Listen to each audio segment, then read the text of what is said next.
for any of you people in science or theology. I am running as a blue dog traditional Democrat, a Bobby Kennedy Democrat, and a America First Democrat. I do not want any independent votes that are here for my friends that are independent. I do not want any Republican votes to my friends that are Republican. In fact, I'm really close with David Kallenberg, who should be definitely involved at the agricultural area in California. Yeah. So what's important about me, I think, is as a Democrat, you really got to learn what's happened to the liberals. They've been run over by the atheist Marxist mafia. It's that simple. They're riding bikes with them, and they don't want to. They're looking for a leader. If you're a liberal or you're a Republican or an independent, and you have friends that are Democrat, you introduce them to Scott Shields' website. I'll pick up the phone with anybody. I'll fly anywhere to meet anybody, and I'll email anybody. I work my own campaign. Thank you. Thank you, Scott. That's awesome. Okay, you can actually give that to David. And I just want to touch on something that, thank you. I want to touch on something, Scott, that you brought up that is really important. There is one Democrat in the House today that is on the stage. We've got Republicans, we've got NPPs, and one Democrat. Every Democrat was invited that you saw on that flyer that went out. They were personally invited multiple times. So I just want to acknowledge you for being here. And I want to acknowledge every single one of you for being here. Okay, so thank you. Now we're going to go move that over. Louis Herms, you're next. Hello, Louis Herms, running for governor. I think first and foremost, you have to understand your enemy if you're going to defeat the enemy. And this was an enemy that went after us with COVID. We can't play games with it. This was a plandemic for sure. I can tell you that in 2020, I did a 9-minute film called The Big COVID Lie. Almost destroyed my life. 9 minutes, because we were on top of it, because I figured out that in 2009, the 3 top dictionaries all had the word pandemic would show you that it's virtually people dying in the streets. By the way, all those dictionaries were changed in 2009 and says, just defer to your 3-letter agency and they'll let you know what a pandemic is. You can read it up today. This was planned. We have to understand this. We also have to understand that a mandate is not law. A mandate was enforced not by the government, but by the corpocracies, the corporations that took that dog whistle in and said, we will enforce it for you, Mr. Newsom. Think about that. We have to be educated. And you need somebody in there that understands the issue, number one, and then somebody like myself that's willing to absolutely clean house from A to Z. We cannot use any of the established people that were in there that were part of the problem in the first place. And I can tell you there's so much talent and so much intelligence that can bring us into a new era that we will restaff like that. Understand that as soon as Bobby Kennedy started doing good things with the CDC, Gavin Newsom helped form the West Coast Healthcare Alliance. Think about that. Because it was a slap in the face to Secretary Kennedy who's doing it right. So we will absolutely clean house, and that is the most important thing. Thank you, Louis. Next up, David Kallenberg, Lieutenant Governor. Well, first thing, because I'm getting up to work, I got to roll up my sleeves. Get that mic nice and close. Hold the mic close to your mouth. Sleeves, right? Right there, buddy. Sleeves are coming up. Right there, They're right. coming up. Okay, I'm ready to work. So I'm Siskiyou County farmer, David Kallenberg, your next Lieutenant Governor. The pandemic was crazy. I'm not vaccinated, thank God. But, you know, people driving around with masks in their cars, going to the beach by themselves, having to have a mask, craziness. And closing all their businesses down. I met a guy yesterday at an event that owned a barber shop, and he fought Gavin Newsom, lost his barber's license because he stayed open for business. And that was BS. Uh-oh. Did I lose grab the one in front of you? Okay. Am I back? All right. Yes, sir. Nope, this one's gone too. That's working. Testing, Good, testing. Sorry. So, you know, if I'm Lieutenant Governor, I don't have a lot of say in firing all these people and whatever, but I'll sure influence it. I'll sure be knocking on the governor's door to get rid of all these people that are doing all the BS to us. So we're not going to be riding around with masks in our car alone or going to the beach with a mask on when there's nobody for 1,000 feet. It's insane. So the crazy Democratic policies, we're done with it. So thank you, guys. Thank you. You can pass that to Christine beside you. Thank you, David. All right. Sean Collinson. How's everybody doing? Sean, tell us who you're running for. I'm Sean Collinson. I'm running for Lieutenant Governor. I'm a no-party preference candidate. How y'all doing today? Well, thanks for being here. Thank you for having me. A lot of my friends on the stage. So I'm a mediator, and I'm also an FBI-trained hostage negotiator. So you're the mediator to Sacramento. Now, one thing about Robert F. Kennedy Jr., I worked with him for 2 years on the Children's Defense Fund. So everything these great folks up here are talking about, I know a lot about. The pushing and the pandering of the vaccine was just wrong. Everyone up here that's saying, fire everyone, I'm a joinder. I agree with that. Parents should have control of how they're vaccinating their kids. They shouldn't be doing it. We should not be doing that. The MAHA movement is great. We need to spread more education. Like my friend Lewis said, it's all about education. I find that they push it in the neighborhoods that don't even have the education. As a mediator, going to Sacramento as your next lieutenant governor, my role is to get the red and the blue in some room, negotiate between the two of them, pull the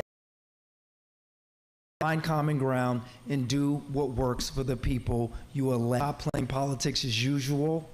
No more of this. Find the money on your tax dollars. It is very important. Sending a mediator to Sacramento this November is crucial. You have one opportunity to get someone that goes in to cut a deal that you can live with.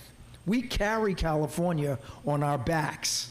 We're being scammed, we're being played, and our money's going out the window, and then the blame game happens.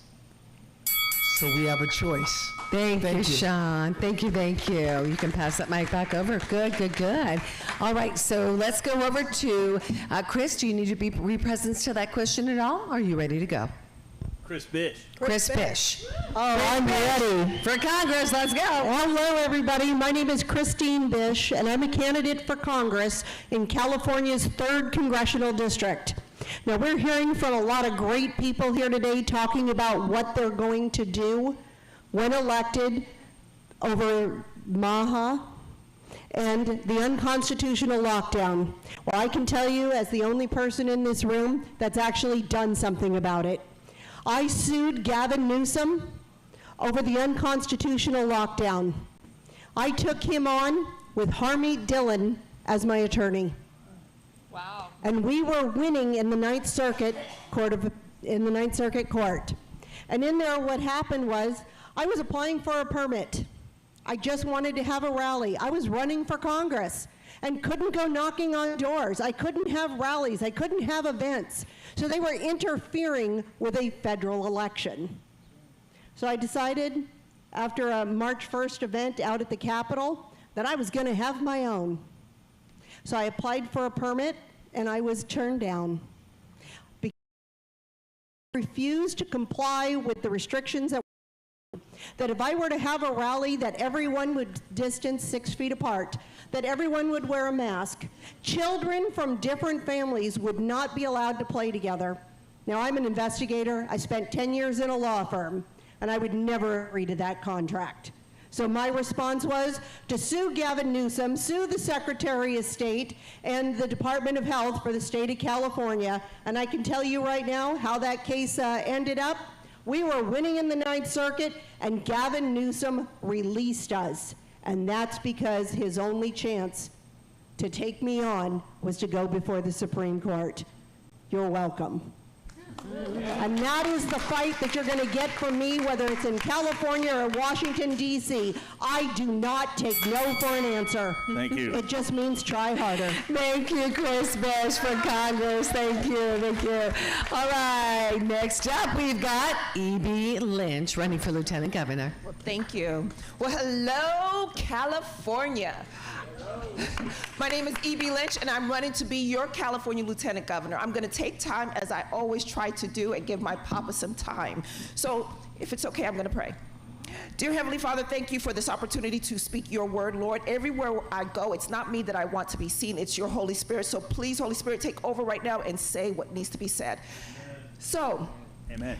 I think it's atrocious that in a nation where we have a constitution that says when we want to go to God, he never forces us, but we had immunizations. Why? Because we never know how it's going to happen. Any type of drug. Once you put something into your body, you don't control work unless you took a jab. I was appalled. Told me that if I didn't take the jab, at the time I said, okay, I don't want to work. I don't like this job anyways. God gave me this job. I'm sorry, Lord, but I'm done. But I knew that there was Johnson & Johnson to this day. But what it did is convince me that we have to know that their rights are their rights. Thank you. And I will fight for you. And next up, we can pass the good help. Pleasure to be with you today. And Kim, thank you for including. I'm a member of Calvary Christian. We're the one church that Santa Clara went after and fined over and over again. They geo-tracked the members of that church and does run through this office. How much? I have no idea because I'm not in there, because the treasurer is basically a figurehead, Supreme Court. I hope we win, because Californians, elderly that were in nursing homes, and I would not have been able to get in and see them, and they were dumb, but I know a lot of friends who have. When I get in as California State Treasurer, one of the things, it's not about me, it is about us, and that's why my website is Hawk. Phenomenal job. They certainly did. Well done, Maha leaders. Who's up next? Kurt Collins, I believe. Yes, who's up next, Kurt? Your question. Let's get you a microphone. I'm coming. I'm coming. Thank you. Thank you. Thank you, everybody, for that. So as a physician practicing in California for over 2 decades, I've seen a shift from a system once encouraged clinical judgment innovation, one where doctors increasingly feel constrained in what they can say or recommend, even when acting in their patient's best interest. Even before COVID and now beyond it, many physicians face pressure, scrutiny, or even threats to their license, not for harming patients, but for offering alternative perspectives or treatment options outside of government-endorsed protocols. Meanwhile, states like Idaho and Florida are passing legislation that prohibit most vaccine and medical mandates across government, employers, schools, and businesses. This protects both the patients and the physicians from discrimination based on personal medical decision.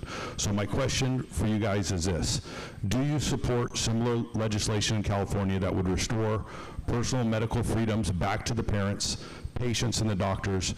And what will you do to protect physicians' right to practice based on their training, experience, and evolving science without fear of regulatory retaliation? Very good. Great question. Let's pass that mic, Jennifer, over to Chris Bish. Chris? Okay. Right beside you. Chris, let's go first. Okay. I'm going to tell you exactly about tell him this. who you're running for. What are you running for? This Christine Bish, I'm running for California's 3rd Congressional District. Now, what we're talking about is the mandates. And this is something that I did fight. And I'm going to tell you, I did get COVID, and my doctor lost his license for prescribing me ivermectin. And he took care of a lot of other people and was forced to leave the state. This was reprehensible. I was one of the lucky people that didn't have to get the vaccine, that stood up against the governor, stood up against the government, and said no. The mic's gone. Mic's gone. I don't need a mic. But just to let you know, I've stood up to this. I watched my doctor lose his license for the giving me alternative treatments. And now what we are seeing across this state and across this country is people suffering from the consequences of being forced to take the vaccine. That's one of the things that I fought for when I sued the governor, and that is one of the things that I will fight for, to change federal legislation and protect our right to choose. Thank you, Christine. Mic on, please. Thank you, Christine Bish. And Christine, you can pass Remember, that to these are 1 David. minute. These are 1 minute.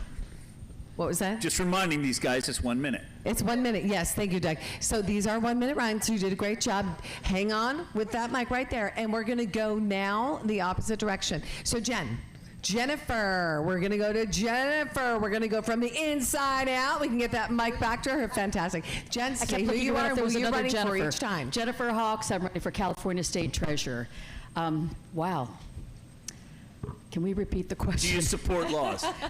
Do I support what? Do you support legislation like in Florida? Absolutely. I think that we should not have to have anything put into our bodies that we don't need to, and I'm going to reflect back on my little granddaughter. This is not really a COVID, but this just has to do with all of the vaccines that are out there. When she was maybe 3 months old, maybe 6 at the most, one of her vaccine sessions, she had 6 vaccines at the same time.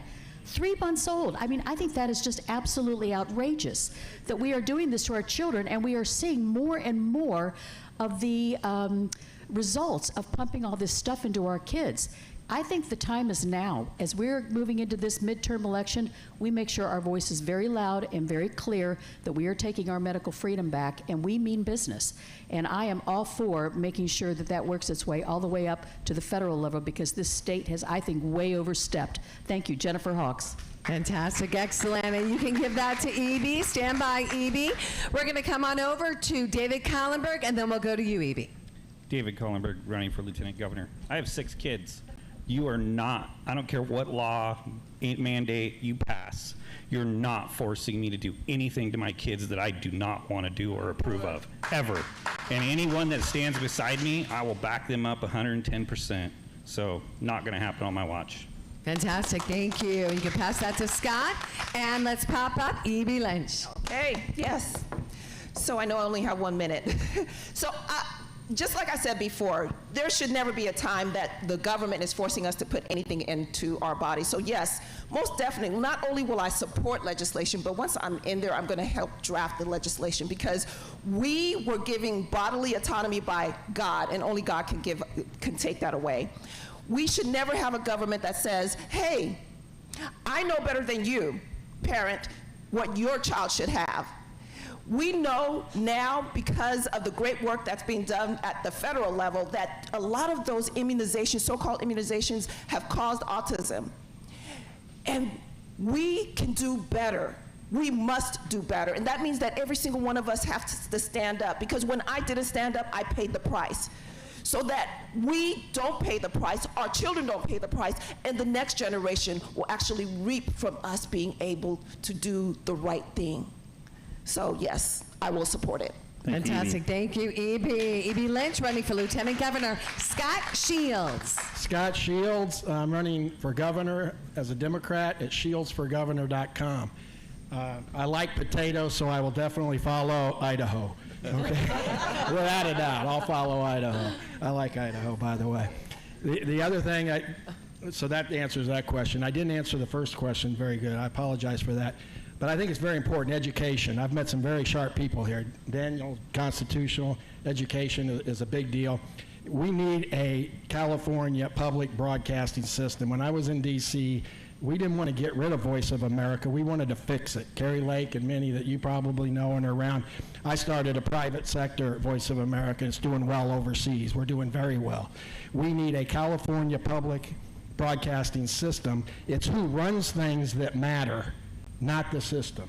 Okay, we do need government, and we do need regulation, not crazy regulation that we all know about, or mandates, but we do need education, and the media will not tell the truth. There's no media out there that will tell the truth. I can't get an interview with anybody. Excellent, thank you, Scott. And Kurt Collins, and Dr. Kurt, would you you did great, Scott, by the way. Would you just represent us to the question? Because our audience, it's always good to ask that question again. Yeah, no problem. So Idaho's really led the way with repealing the mandates. Florida's coming on board. We have a bunch of other states on board.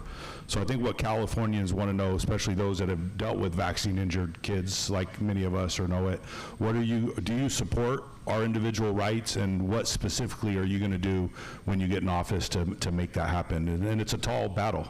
We know it's a huge battle to overcome what's been put in place.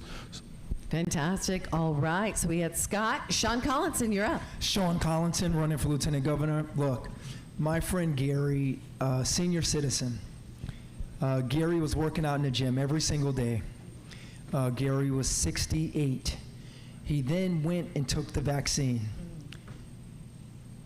We didn't see Gary for a while. Gary got sick. 3 months later, he passed away. No one should be forced to put anything in their bodies that they don't want in their bodies. So medical freedom, I support legislation for that. I support everyone on this stage. I will stand with you. You can contact me if you need someone to stand with you. We have to take action. Education is a part of this. This is a profit-seeking thing they're doing to us, and it's not fair at all. We have to be educated. We have to be smart. We have to educate our family, our friends. No one should be mandated to put anything in their bodies that they don't want. Preach. Thank you, Sean. Running for Lieutenant Governor. And up next, let's pass that mic, Scott, Elaine Kulati. I hope this thing has a lot of juice. Hi. No, I needed longer than a minute. California is built on unfunded mandates. For any of you guys who don't understand what that is paying back donors. Unfunded mandates, SB 79, unfunded mandates, Prop 50, unfunded mandates, sanctuary cities, unfunded mandates, vaccines, unfunded mandates, most importantly, all of the stuff that happens in education that you do not want your kids to do, like little boys in little girls' locker rooms. These are unfunded mandates. You should know that there is a 15-year wait and $2 billion of unfunded mandates not paid back to cities by Sacramento. And there is no world that these guys are going to get the money. And it is dividing small cities from the constituents that vote them into office. I can tell you, unfunded mandates stop. We do not have you cannot pay for. That is illegal. Thank you, Elaine. We can for governor. Louis Arms, run for governor. Right. Real quick, so my mom has had a lifetime cardiologist problem, and her cardiologist actually told her the one good thing is you will never, ever, ever, ever have blood clots. Your blood is the cleanest blood I've ever seen. She took the vaccine, died shortly after of blood clots, massive blood clots. This is near and dear to my heart, but here's the reality, right? Of course, no mandates, right? But we must absolutely hold the pharmaceuticals accountable and get rid of anything that they do, right? But we can take it to a whole nother level. So I would support even more legislation to inform consent, where your patient they're getting into, including the side effects. For Governor, more legislation. We got to create more laws. We have to negotiate with the people first place. So one of the things that we already look at is, again, go back to the Constitution, right? If we look at a number of court cases, one of my favorites still standing to this day, Marbury versus Madison. That means that all laws that are repugnant to the supreme law of the land are null and void. So then you have to go back to what the governor do that can bypass the legislative body without having to do any negotiations, is make what's called a... That's how this works. And so really, when it comes down to it, your health, your freedom, your choice, your body, it also falls under privacy. It's not anybody's business, your job, your child's school, or anybody else to know what you have or have not injected into your body, and therefore vaccines needs to be thrown out. Thank you, Daniel Mercury. And last but not least on this round, Greta Solorzano for governor. Well, thank you. And Jennifer, now I understand your question and where we're going with all of this. Okay, so the very first thing is I do definitely support legislation that is actually going to give parents the right to choose. I do remember having to give anywhere between 20 to 30 vaccines to my kids. And one day when we have more time, we'll talk about that. But parents have the right to choose. The second one, understanding associated with each and every one of our decisions. Now, I do understand that significant, and there was a lot of abuse, and there were some drugs companies involved in it. However, one of the things is that this was the very first time for a very, very long time that we had a pandemic. What we need to develop is we need to develop policies for us to understand how we're going to. We can put all the legislation together want to. However, we need to have processes in place that will help us decide. Greta. Thank you very much, Greta. All right, guys, we just finished round 2. Let's give them a round. Excellent, excellent work, you guys. Okay, we got somebody up next. Ronald Owens. Oh, okay. Well, you know, the Californians were told that the COVID-19 vaccines were, quote, safe and effective. According to MetaVotes.org, as of March 27th, 2026, there were 97,395 COVID-19 vaccine injury cases in California. How many? 97,395 people here in California submitted entries that they've been injured by the COVID-19 vaccine. Sadly, 762 Californians died from the COVID-19 vaccines, and these are conservative estimates. Add a couple zeros to that figure, those figures, that's the real figure.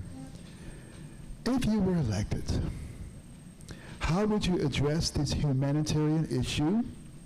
What steps would you take to ease the suffering of those injured by the vaccines? And isn't it time for the state of California to establish its own vaccine injury monitoring system?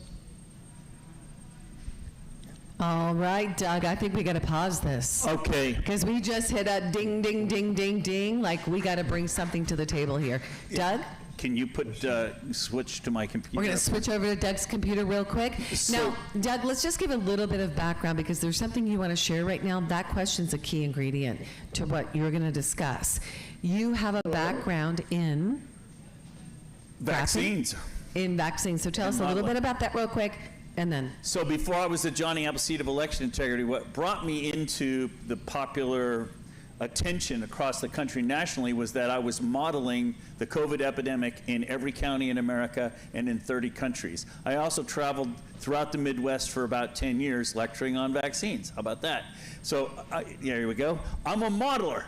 And I model everything. I model sunspots, I model epidemics, I model climate. And I was very popular in Ohio. People made a joke about it. They said, Dr. Frank has a graph for everything, you know? And I don't just model the surface, I get right to the bottom of things. Okay. But I model longevity. I make it easy for people to understand. I can show you how long you're going to live and the population demographics. You can even see over there on the right, you can see the bump due to COVID, the deaths in our country. The thing that got me the most attention, though, is that when the COVID stuff started happening, people would say, well, gee, Dr. Frank, should we take the vaccine? Oh, by the way, I got the health director of Ohio fired. I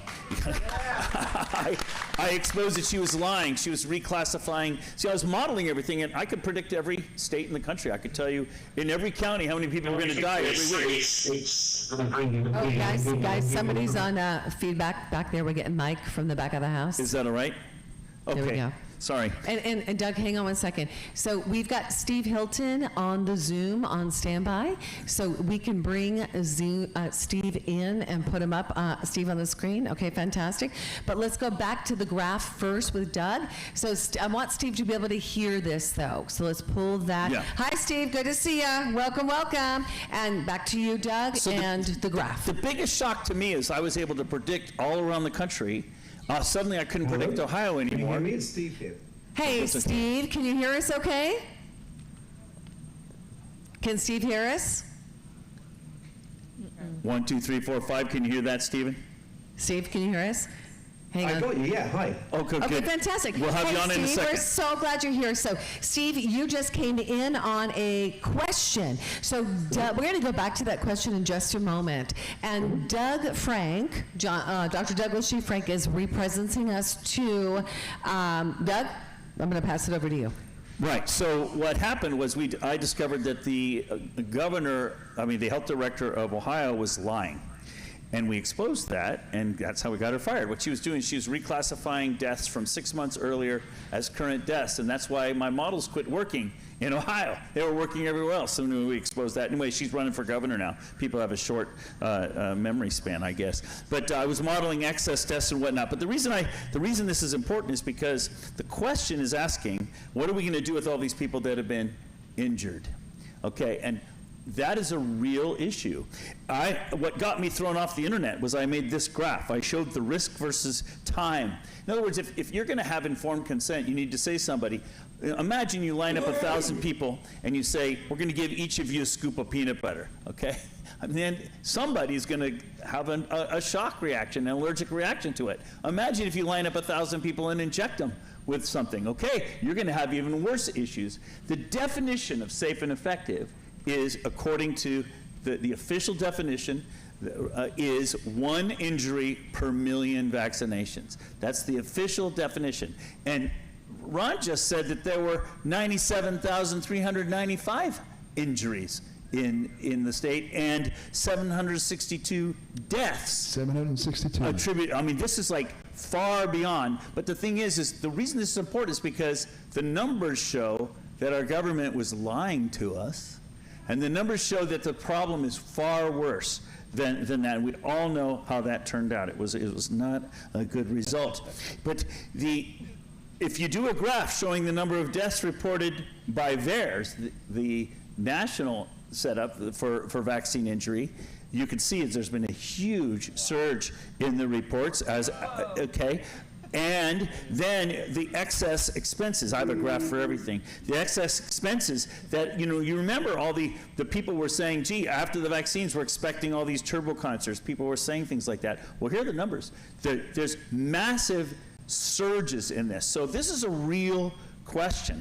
People are really dying from this, and we would expect it, even if the vaccine was a good vaccine, even if the jabs, which weren't really vaccines, there was only one, the J&J was the real vaccine. The other two were just, they were therapeutics, they call them. So even if they were good, we should expect some consequences. Even if they were safe and effective, we should expect some consequences, but this is far beyond that. So the question is how do we, if you guys are elected into office, what is your responsibility? What is your duty to these injured people? That's what you're basically bringing up. Because the government made a choice to take away your choice and force you to do something that injured you. What is your responsibility as elected officials? Yes? So good, so good. Now, let's bring Steve Hilton back up on the screen, and let's have you ask that question. Steve, you can hear me, yes? Yeah, I got you. Okay, Thank you. beautiful. Okay. Hello, Steve. This is Ronald Owens Jr., the California Department of Public Health whistleblower. Californians were told that the COVID-19 vaccines were safe and effective. According to medalerts.org, as of March 27th, 2026, there were 97,395 COVID-19 vaccine injury cases in California. And from that number, sadly, 762 Californians died from the COVID-19 vaccines. And I noted earlier that this is conservative estimates. If you were elected, how would you address this humanitarian issue? What steps would you take to ease the suffering of those injured by the vaccines? And isn't it time for the state of California to establish its own vaccine injury monitoring system? Thank you. Thank you very much.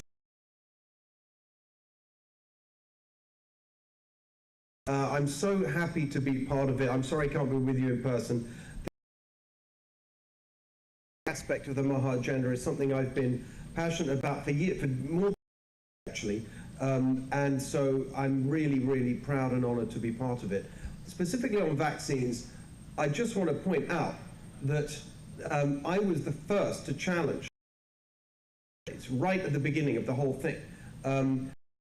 We've been working with JDATA at Stanford, some of the epidemiologists who later went on to, from the beginning of the lockdowns, right back to February 2020.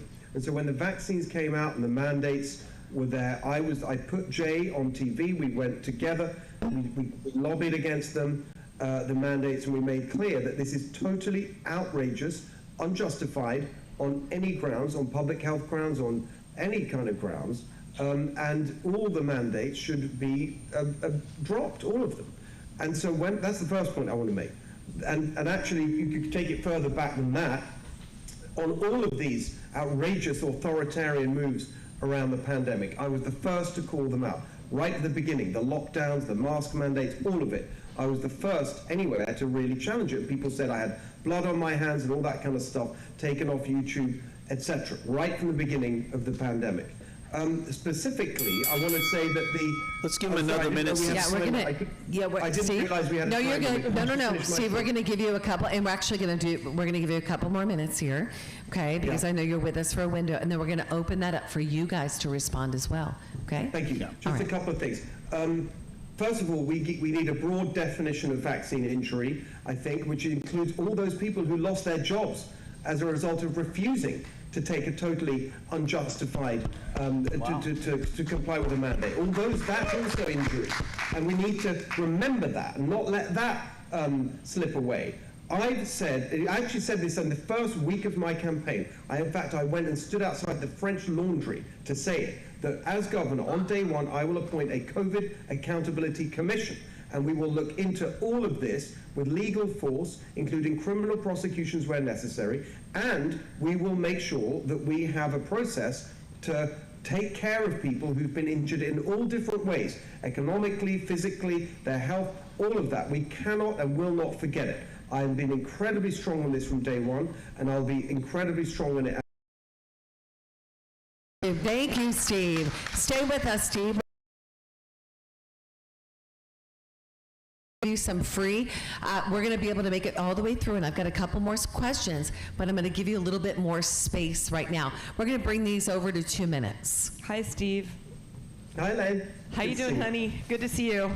Very good, thanks. Okay. Sorry I can't be there. We're talking about what would happen if I was in office with creating a better website or a better place for people who are vaccine injured to be able to list their injury. Steve just made a good point. You know, injuries can be a very big definition, and losing your job and your pension and things like that are definitely injury. And that happened to a lot of firefighters and people that just wouldn't do it. But more importantly, we have this other big, huge looming issue, and that is immunity to drug companies that are creating vaccines. Now, I don't understand if you've got 10, 20, 30, 40, 50-year-old vaccines, why any immunity is needed. Because if you don't know by then if it's dangerous, then there's something wrong. So you have to have immunity time-barred legislation for these big pharmaceutical companies that make the most money and have no repercussion if something goes wrong. It's all about where the money is going to come from to pay for the people that are vaccine injured. And we have these they were hustling her to get the talk that it might be from the Gardasil drug. So I have had, and I didn't know anything about it, my instinct was with immunity over Gardasil. Let's go over to Daniel Mercury. Daniel? Though I still think I have the better beard, but I'm going to capitalize on what Elaine just said when we talk about the immunity. That is one of the key problems, but it's something that the governor can actually do as creating a state agency along with the other commissions and boards that we have. When you look at the 1986 Vaccine Injury Act that was instituted by Ronald Reagan, yes, it illegally gave immunity to the pharmaceuticals and manufacturer companies, which again is unlawful. And what they did is they created the Office of Special Masters, which is then what they do is they take tax money and they put it into a trust that then anybody who's injured, we the taxpayers get to pay on the pharmaceuticals damages. So if they cause the damage, you get to pay on it. And that's also a violation of the 14th Amendment. It's also a violation of the state constitution under equal protection under the laws. Well, you don't have equal protection under the laws when the opposing party that caused the damage has immunity. So that's a problem here. So one of the things that the governor can also do with the commission that they can create is to prevent further taxation going into the trust that then would starve the pharmaceuticals so that they are personally held liable until they pay up to the people that they have actually damaged, and that goes along with the FDA. And if we don't hold that accountability, meaning we don't shut them down or prevent them from actually allowing for them to even permit their concoctions that they want to inject into us, or their medicinal medication that they claim is, true and trustworthy, then what are we doing here? Right? So again, what we come down to is that if you're a healthy person, you're a lost profit, and they need you to be sick. And under my administration, we're going to ensure that we narrow it down per the counties, so we get down to local levels that then can be administered properly to the people who have been injured with these pharmaceuticals, that again, the governor can actually ensure that they no longer allow for distribution into our state under the 9th and 10th Amendment of powers not delegated or the enumerated powers. This is how this works. Well done. Thank you. Thank you. Well done, Daniel Mercury. And Scott Shields. My answer is going to be short here, but Steve, if you don't make it to 1 or 2 with me, you can be my double, okay? but anyway, I think there's times, and I heard somebody say this earlier, and I've said it before, that you need to work with the federal government and who's in the federal government that you can collaborate with and come up with solutions. Bobby Kennedy, Robert Kennedy Jr., obviously is head of HHS. It's the second largest budget outside of the military. It's a huge budget. He's in what I call, on my CV card on my website, you'll see it, the intersection of progress and tradition is fraught with alienation till success. He's in that intersection. He's got a lot of people on the pollers. He's got and he's doing a good job, in my opinion. In my opinion, everybody here, myself, should try to work very closely with Robert Kennedy, who was an attorney that sued corporations over and over and over and over again, legitimately, and then left and became friends with him. He didn't have emotion in it. It was intellect and heart to find a solution on how to take care of this problem. I'm not smart enough. I believe Bobby Kennedy is smart enough, and he's in the office that can make a difference for California and the people that have been hurt, and I know his heart's there. Personal opinion. Thank you, Scott Shields. You can pass that right down. Scott made a comment there. Yes. About, he was saying if you make it to 1 or 2. Remember, this is a jungle primary for the governor race. So that's right. It doesn't matter party. It's irrelevant. It's the 2 top vote getters in the primary. Go to the ballot. Doesn't matter whether it's Republican, Democrat, or MPP. Yeah. So good, so good. Just a reminder. Okay, so what we're going to do right now is, Steve, you've got about 8 minutes left with us. So what we're going to do is I'm going to have Louis Herms go next, okay? And then we're going to take an opportunity in this time for you to share. I want us to stay on the subject we're on, Steve, and I want you to, give a response to. We'll have Louis share really quickly. That'll be 2, and then we'll have Jennifer. Let's have you share. Okay? And then we'll have Steve respond to that before you go, Steve. Okay, Louis? So, we think maybe it's possible if there was an actual pandemic, you wouldn't need to pay to advertise to get people vaccinated. Right? You think people might just be running as fast as they can to get vaccinated if it had efficacy? Is that possible? Right? Did you know they put almost $26 billion into advertising per year for the vaccines? Did you know the cable news networks were taking up to 70% in advertising? Did you know that you get paid, the doctors and the medicals, if you give them a COVID test? You get paid if you get a positive. Think about that. You get paid if you can enter them into the hospital. You get paid to give them remdesivir. You get paid to put them on an intubator, and then you get bribed as a family member money to sign off that they died of COVID for their death certificate. Is that a real pandemic? Would you really need to do that if there was a pandemic? Get your jab. Think about it. Never would happen. We need to be the education of California from the governmental standpoint. Be honest and transparent with what's really going on. And absolutely, we can create our own type of VAERS system. But the reality, we also have to understand what VAERS is. VAERS is the most highly underreported system out there. So if they tell you there's 100,000 prior to COVID that died, it would probably have millions. Based on my investigation, somewhere between 4 to 5% maximum are reporting. Did you see that number that Doug put up? No. From these pharmaceutical companies. Amen. Terms.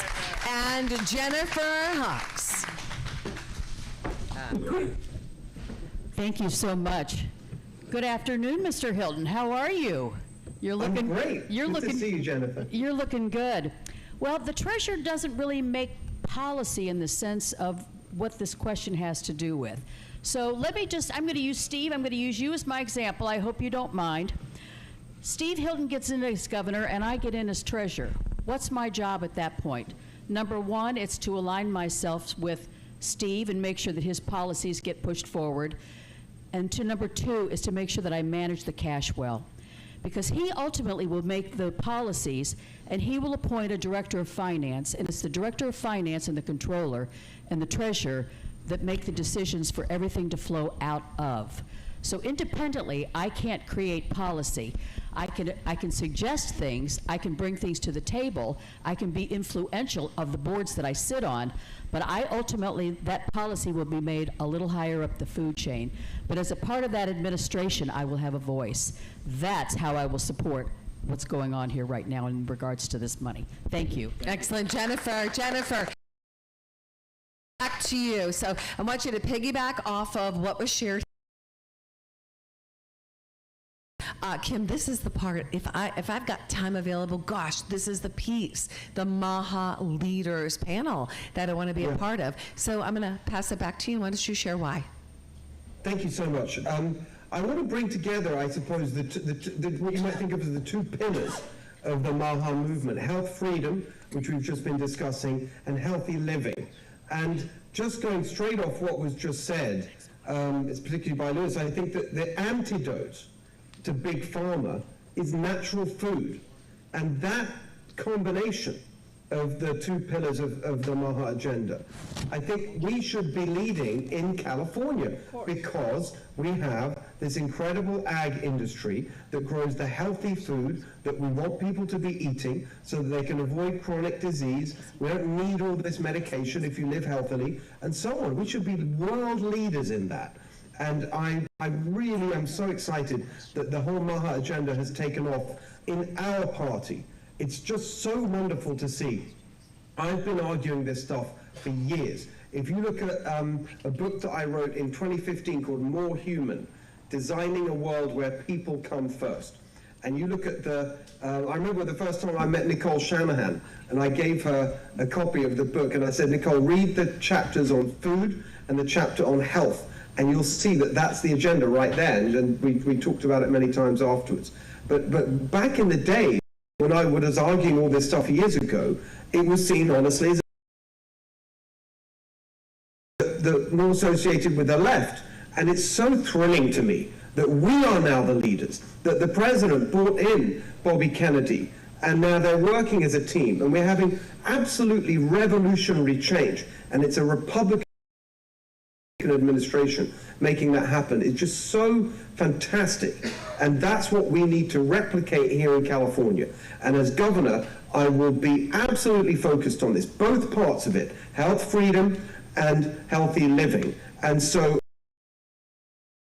that we're all here together today and that we all really support this. We did a Maha Forum. It was actually a really great moment of consensus between us and everyone. And we're the leaders now in our party. It's absolutely magnificent to watch. And I can't wait to get in there and start driving this agenda forward in a really aggressive manner. Both parts of it. Health freedom, healthy living. California should be world leader on both of those. Thank you, Steve. That's Steve Hilton. Now, Steve, stay with us for one more minute. This is important. So we're in San Joaquin, the bread basket of California. And Jenna Gallardi is here with us right now from the Heritage Foundation.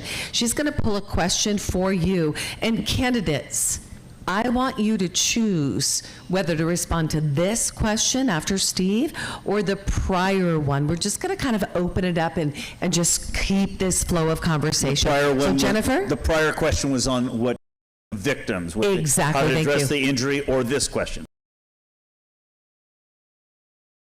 Equivalent here in California. Yeah. Yes. Hi, Steve. Nice to see you. Thanks for joining us. Of course. As Kim, the Heritage Foundation are Restoring American Wellness initiative that's taking on a lot of these MAHA issues. And because you brought up the food as medicine, the nutrition piece of it, agriculture is really that path forward to that. You can't have that unless you have healthy soil and healthy food. So, California with its environment, they say they want climate resistance, public sustainable food system, yet many small and mid-scale farmers make it nearly impossible to invest in regenerative, low-chemical, locally oriented farming.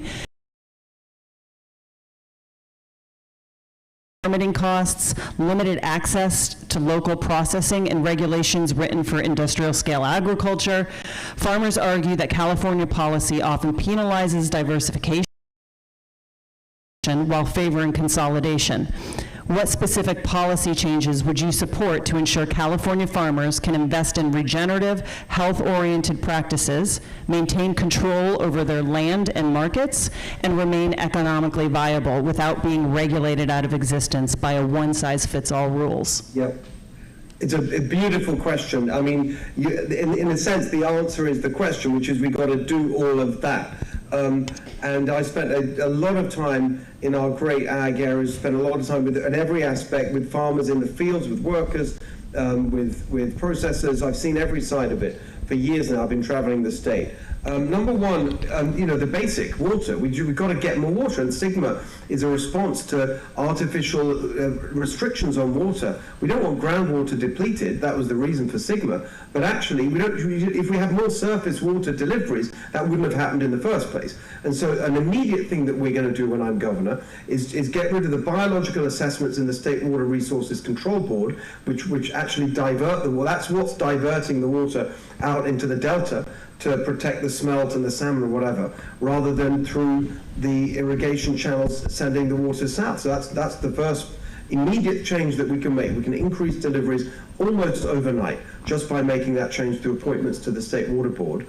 Longer term, we do need to invest in infrastructure. As many people have pointed out, we have the same water infrastructure today for a population of 40 million as we had when we had 20 million. We've passed bonds to build infrastructure. It hasn't happened. So we've got to do a bunch of things there. One of the ones that's not discussed enough is actually a relatively simple one for infrastructure, which is completing the South Folsom Canal. That would enable us to take the watersheds of the Tuolumne River and the American River and put it into our irrigation system, which massively increases supply. In terms of labor, we absolutely have to get rid of these ridiculous restrictive rules that make it so hard for farmers to operate properly, and it actually hurts the farm workers. It's done in their name by unions, but actually things like the overtime rule, which has gone up from 60, go down from 60 to 40, are just totally destroying the livelihoods of many farm workers. They earn less rather than more, and it makes it much more complicated for farmers to bring the crops in when it's harvest time, and so that's something that we need to change. In terms of regenerative, I think that's exactly right. You've got this industrialized approach to it all, and so you've got this board of pesticide regulation, but they're not actually, it's incredibly dumb the way they're going about it. And the bureaucracy around it is a nightmare, the reporting requirements, they've got a one-size-fits-all approach, as you say, and the good news is that as governor, you can get in there, clear it all out, and put in there pro-farming people and policies that actually should, something we do want scale. We don't want one-size-fits-all in terms of the market either, but we can't be squeezing out the small family farms, and that's what's happening because of these cost pressures. The final one, very important, that isn't discussed enough, is just energy cost. Just the cost of fuel, electric, all these things, and then the carb nonsense. Sorry, I've been going on with a long list of things we need to do. With CARB pushing for electrification of agricultural equipment, that's ridiculous. We just got to have a complete change, which is going to push us in the direction of exactly what you say, which is we are the home of the healthy food that we want people to be eating here in California and across the country and across the world. And instead of crushing it, we should be massively investing in growing it, and that's what I'll do. Good. Stephen, stay with us. Stay with us right now. Can I bring in on another interview? I'm so sorry. Okay, well, we're just about to pop over the farm. Kallenberg. So you'll have to come back and listen to this if you can stay for a minute. I'll listen. Yeah. All right, for 1 minute. David, now, this is a conversation you're going to have with Steve right now. So, Steve and the audience. All right, Steve. We've had lots of conversations about agriculture. Actually, pull that mic up close. The one thing that I want to ask you is on day one, will you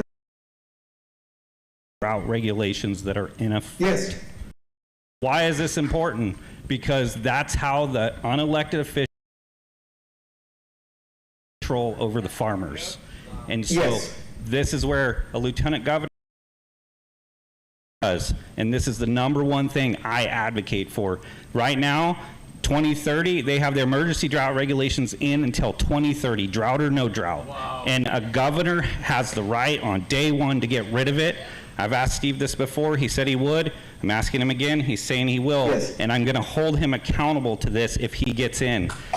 The other thing about this is I've asked Steve if I don't win this, if I can have a seat at his table for agriculture. Steve?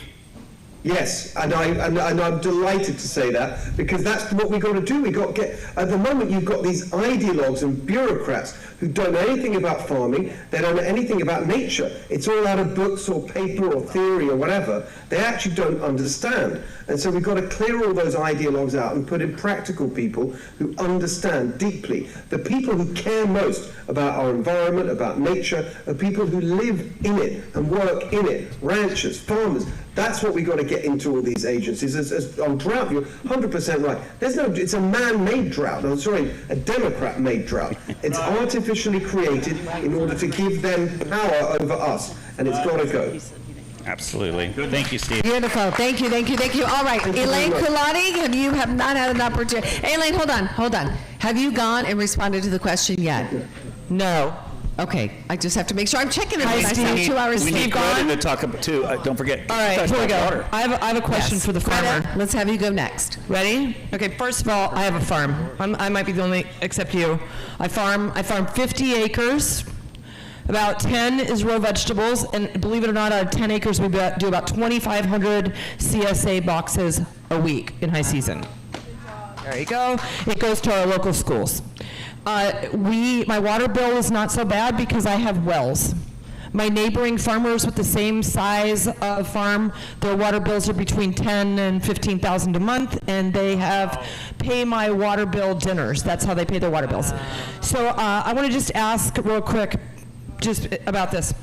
My idea has been that we dredge the Delta, which we're all going to see tomorrow. Is anybody here on board with dredging the Delta? All right. And filling the Salton Sea, anybody? And does that make any sense? And removing the Shaughnessy Dam. Are these good or bad? Because I don't know. But these are the suggestions that have been put forth to me by some of the best water experts in California, including Ed Ring. Does anybody here know Ed Ring? Ed Ring is a water policy writer here in Stockton. Anybody? Okay, well, these are the ideas that have come up, and these are the ideas as governor that I would look at seriously. The first is to dredge the Delta. Then what do you do with the water? How about a deep water port here in Stockton? Has anybody talked to Christine, who is your mayor? I know her very well. And I'm the only one that visited her right after the shooting to not talk about the shooting. I wanted to talk about economics of Stockton. For those of you who don't know, Stockton is in its second is because, hey baby, is because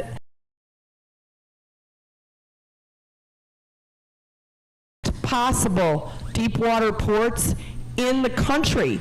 Farmers cannot afford the Farm Bureau dues, and it's only when the rest of the world doesn't know what a plurot is.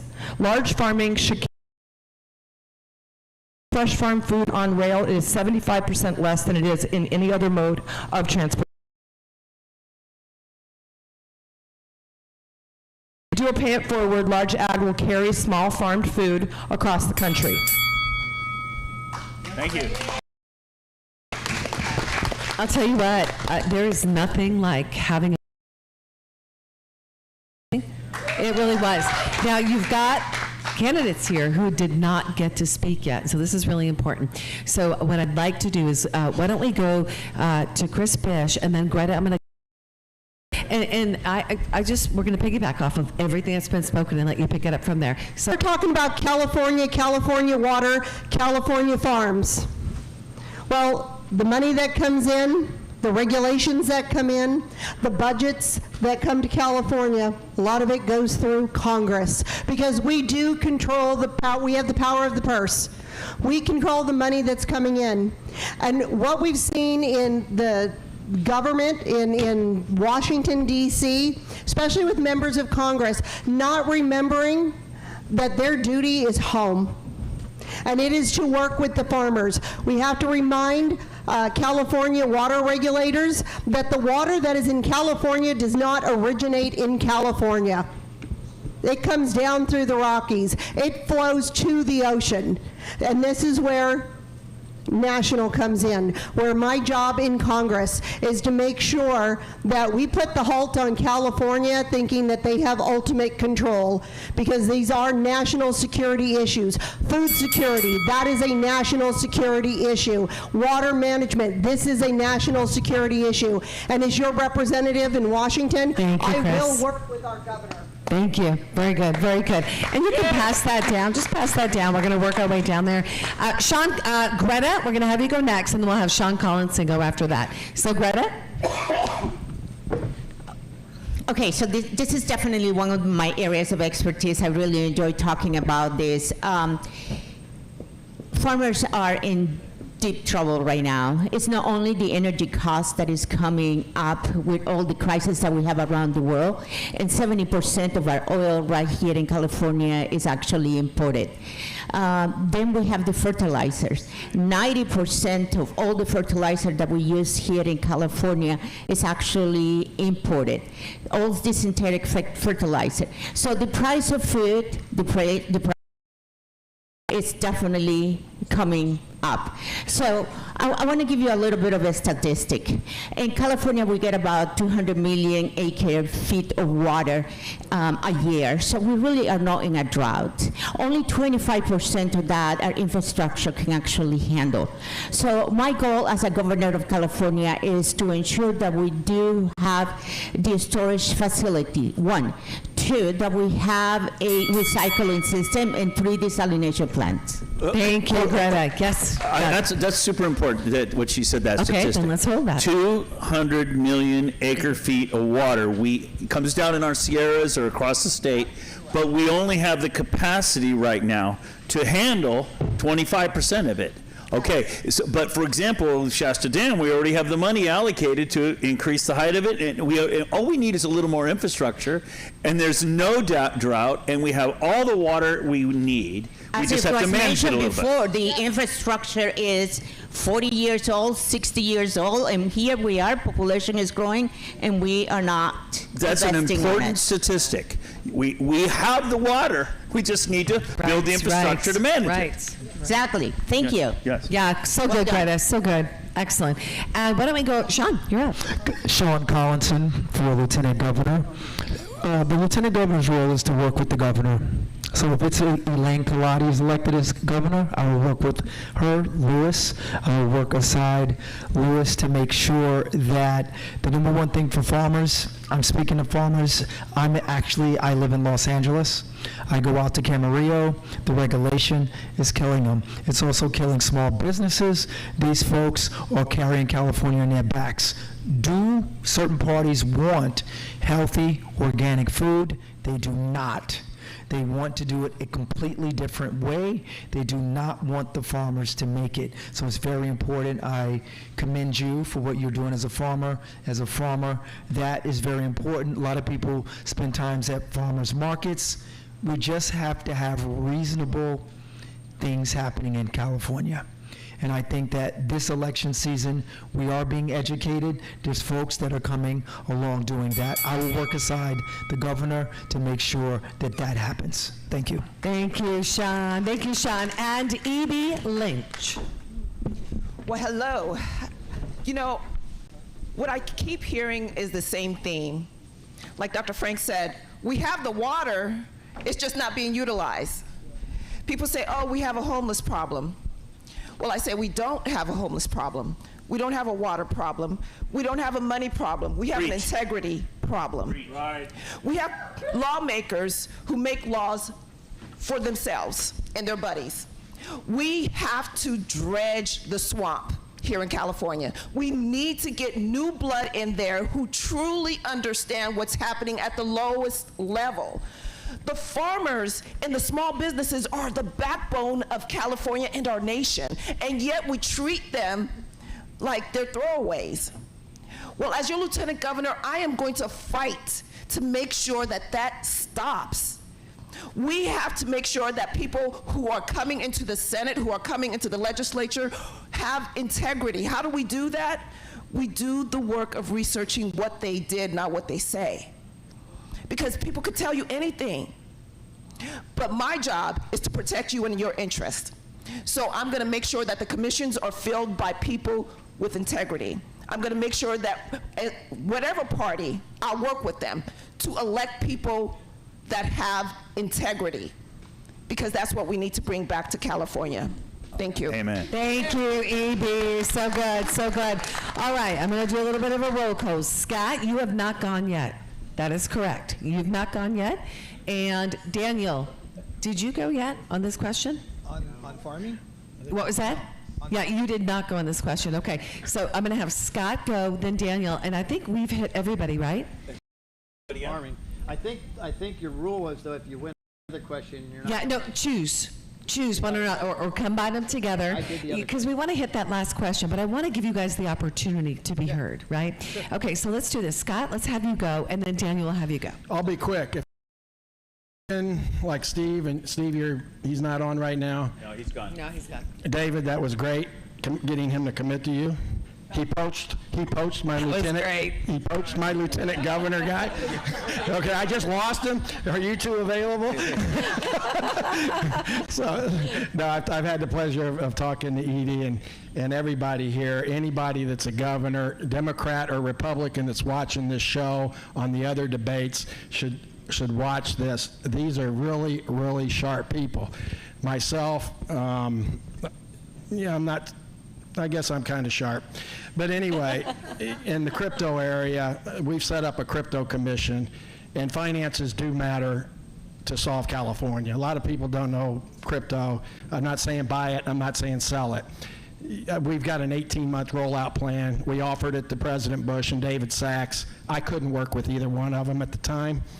not their fault, not my fault, very bureaucratic. I'm here in California. We can bring a lot of money here to solve a lot of the problems that all of you are asking about, or that you know about. And I rely on all of you if I'm there, because a lot of brain trust here. Absolutely Thank you, Scott. fabulous. Thank you so much. So good. And Daniel. Well, I'm an amazing farmer. You know, I really love tequila, and I have this little lime tree in my backyard. I swear I almost killed it, but I worked really hard to keep it alive, and now I am amazing at keeping lime trees growing and proliferating. But no, at the end of the day, I'm not going to go over, clearly we hear lots of, it's not really, I like what he said, it's a integrity issue. We have the water, we have the ability to increase the infrastructure, we have all kinds of legislation that is blocking the ability.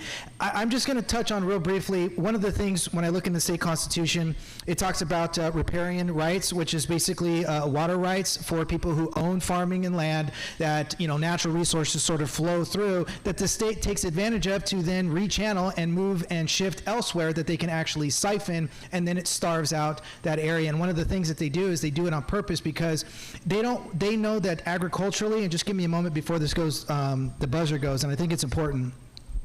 Agriculturally are the weakest areas per se and the easiest to actually crush the economy, which is why one of the main reasons here in Stockton you also have you have another solar panel farm that wants to be created here with Meta Data Center, right? If they can crush you, they can economically, you know, shrink you, then it's easier for, you know, again, all these other unions and these corporatists to come in and buy up all the land of the natural resources that are rich in minerals and soil. So. Good well point. said. Well said, Daniel. Very good. Very good. I let that go on purpose because that needed to be heard. Now, we do have an. Oh, yeah. I think let's give Louis Herms 30 seconds and Jennifer. Let's give you 30 seconds because I know you guys both want to comment on Treasurer. this. This is something that I have been looking at because this falls under bonds. We have passed bonds for water storage, but you know where the money goes? It doesn't go to the project. Do we have any of those water storages built? No. Just like our train to nowhere, we have the issue. That money goes out the door, and the next thing is in the hands of consultants, environmentalists, and everything. It gets funneled, and before you know it, there's no money left. Right now, 2033, I'm going back to the train thing, just to tie this thing around.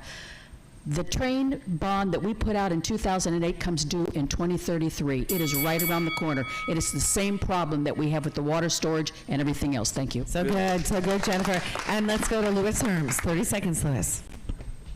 So just real quick, a healthy people are a profitable people. A healthy people absolutely have more babies. A healthy people are more prosperous. So where we're going to invest? Let's invest to have the best quality food we could have, and therefore we'll have healthier people, more prosper, and what a wonderful investment. I'm sure it'll pay tenfold. So good, so good. All right. Guys, was that an amazing round? That was so good. Okay. Here's what we're going to do. We're now into media time, but we've got to get to this last question, okay? Dr. Kurt, you're up. Let's have you. You want, okay, here we go. This is the last question of this section, then we're going to media. Yes, and they'll close it up, though. All right. Wow. Got really quiet. As you all know, California has moved aggressively on gender identity politics in schools. Everyone's like, yeah, here it comes.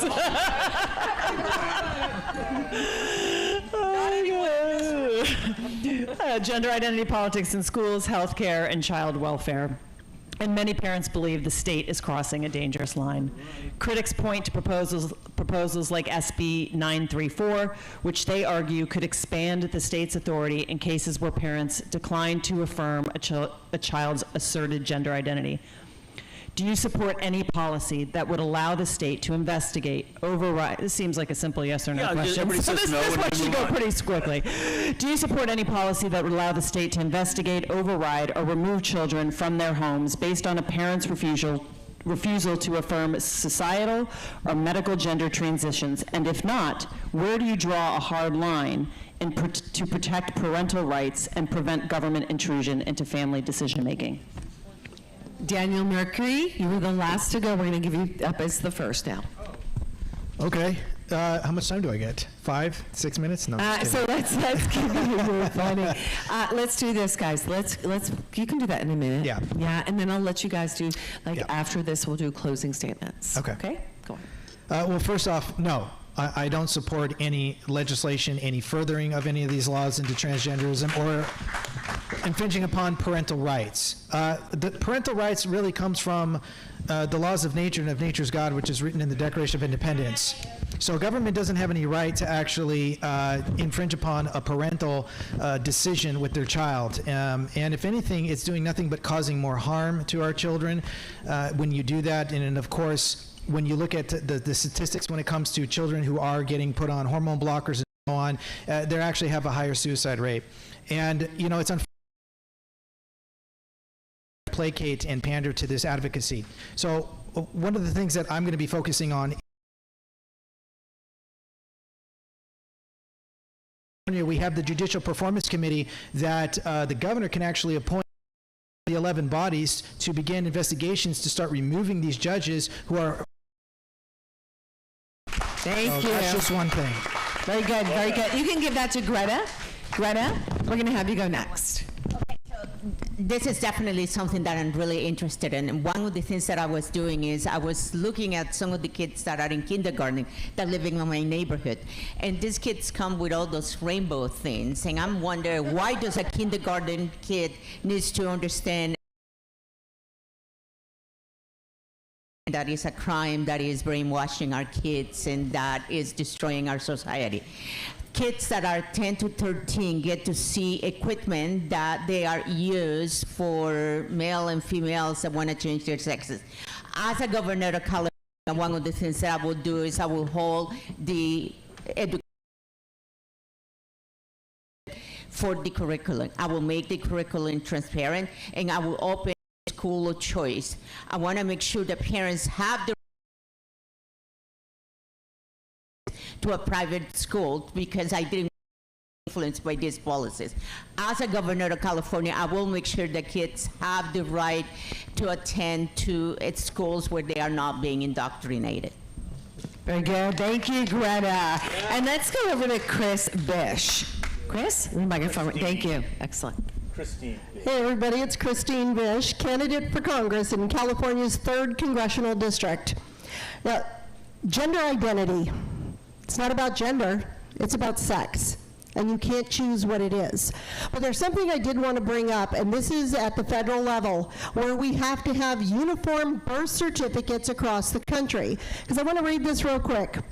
California allows residents to change the gender marker on their birth certificate to male, female, or non-binary or X without a court order or medical certification. In California, you can choose as an adult what you want to change your gender to. We've got to get back to a uniform policy, national, that's based on sex and what you are born as a male or a female. There are no X's out there. There are no binaries. Well, maybe there's a couple, but those are accidents. But what I'm saying is we need to set a uniform standard, and this affects national security. When people can alter their identity at will, that is a security issue. And we cannot allow California to control it. Thank you, Chris. You can hand that to Evie. Evie? Evie Lynch. Evie Lynch, you're up. Miss Integrity. I'm sorry, can you repeat the question? What was the question that we're answering? Would you support any legislation that essentially refutes parental rights, and then where would you draw the line? So, like I said before, parental rights are given by God, so I don't support any legislation that tells a parent that the government has more rights than they do when it comes to their children. So, no, I wouldn't support any legislation that took away the parents' rights. That's simple. Okay, thank you. You'd be very good, very good. Let's pass that over to Louis Herms. I want to take this in another direction really quick. Anybody hear of AB 495? So the left was told that AB 495 was about protecting immigrants, and the right was told 495 is all about child sex slavery. Well, as a person that knows more about child sex slavery than almost anybody you might know, we were sold a bill of goods. What it is before AB 495, if you went into your doctor and said, I do not want to vaccinate my children, they would browbeat you and try to get you to do it. Now, or if you said, I want to gender affirm or I don't want to gender affirm, guess what? Now under AB 495, the nurse can go into your school, withdraw your child, try to change their gender, which is impossible, by the way, or vaccinate your child. We need to have the education so we know what's really going on and we're not buying the left or the right, because it's an illusion of choice, and it's very important for us to know what's going on. Thank you, Louis. Scott Shields. Absolutely no. And Louis is absolutely right, and why we need a California public broadcast system. So we can put Louis on TV, Daniel on TV, E.B. on TV, David on TV, Elaine on TV in interviews when the press won't interview them. I have a gentleman here I got to give a shout out to right now. His name's Don Bahana. Woohoo! We love you, Don. Woohoo! He's a good friend of mine. He spent 25 years in jail. I'm working with him on justice reform. He's 88 years old. Came to this event from L.A. Wrongly accused. Everybody wrongly accused, by the way. Yeah, it's on the website if you want to read it. We did a whole analysis, and I've been supporting this guy big time because it's important. And nobody will talk about it because it was Michael Jackson's brother's ex-wife. Yes. And this guy got railroaded, and he would not say he was guilty, and he could have got out in 5 years. Talk about integrity. He's got it. Read about Don Ohana, okay? It's important, and anybody here at Heritage, too. So good, Scott. And I want to present you guys, one of the questions for the governor debate tomorrow will be on the prison system. So you might want to just do a little bit of digging, and we will bring in the example of Don Bahana. And we're honored, Don. We're honored to have you here. We've had many conversations together. I'm so glad that Scott introduced us, and you are a warrior. And I just got to tell you, he could be, Don, you could be bitter. We've talked about this. You could be resentful. You guys, he is so joyful. And what Don has is he lived 25 years. He's going to tell you what the prison system needs. He's going to tell you what's wrong. He is the key expert. Okay, and we're going to be talking to you more tomorrow, Don. All right, we're going to pop back over. Come on. So, Collenberg, let's get you going. David Collenberg, Lieutenant Governor. Well, as you guys know, I have 6 kids. So anything that is passed that... Say that again. What did you say? I said I have 6 kids. So I love it. Anything that is passed, period, that takes my rights from me parenting my children how I want, those people should be in jail. Right. Straight up. So, anything that, whether it's gender affirming or male, female, there is only 2 genders, male and female. That's it. There should be no males in women's sports.